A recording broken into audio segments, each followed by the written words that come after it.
Friends, यह कहानी है दो दोस्तों की जो कि एक छोटे से गांव में रहते थे। एक बार वे दोनों किसी काम से दूर शहर गए और वापस अपने गांव लौट रहे थे। तो अपने गांव पहुंचने के लिए उन्हें एक घने जंगल से गुजरना पड़ता था।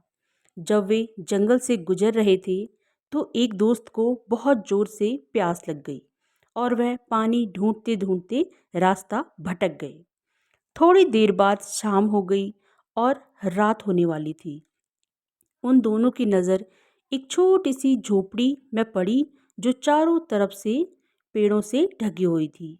उन्होंने सोचा यही जगह रात बिताने के लिए ठीक है।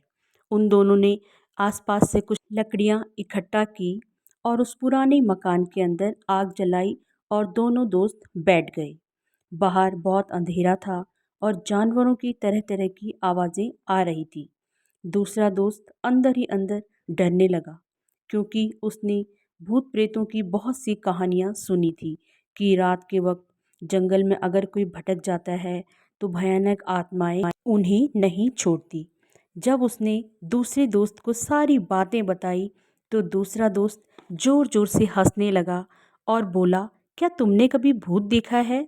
उसने कहा, नहीं दोस्त, मैंने तो कभी नहीं देखा, लेकिन मेरी जान पहचान में कुछ लोग हैं जिन्होंने देखा है।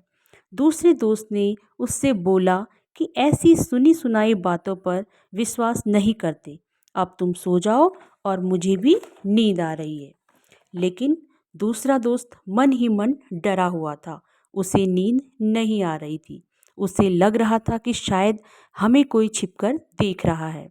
वह आग की कुछ परछाइयाँ भी बन रही थी वहाँ पर और वह उन परछाइयों से भी डर रहा था। कुछ देर बाद वह भी थका हुआ था तो उसे भी नींद आने लग गई।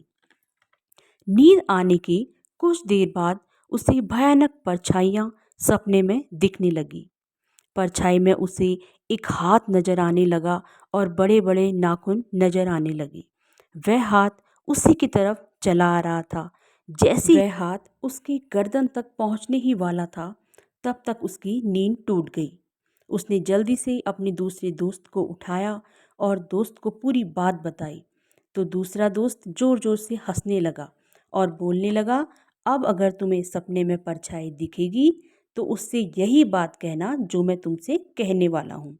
थोड़ी देर बाद दूसरे दोस्त को भी नींद आ गई और सपने में दोबारा से उसे बड़ी सी परछाइयाँ दिखने लगी और परछाइयों में एक बड़ा सा हाथ बना, उसके बड़े बड़े नाखून थे और वह उसके गर्दन की तरफ आ ही रहे थे कि दूसरे दोस्त ने बोला, मन ही मन बोला, हिम्मत है तो सामने आ, मैं तुझसे डरने वाला नहीं हूँ। धीरे धीरे परछाई छोटी होने लगी और धीरे धीरे वह दिखनी बंद हो गई। तो फ्रेंड्स, इस कहानी से हमें यह शिक्षा मिलती है कि ऐसा ही हमारी ज़िंदगी में भी होता है। हमारे अंदर जो डर हैं उनसे हम जितने डरते रहते हैं वह उतने बड़े होते रहते हैं। लेकिन अगर हम उनका सामना करते हैं तो दुनिया का ऐसा कोई भी डर नहीं है जो हमें डरा पाए।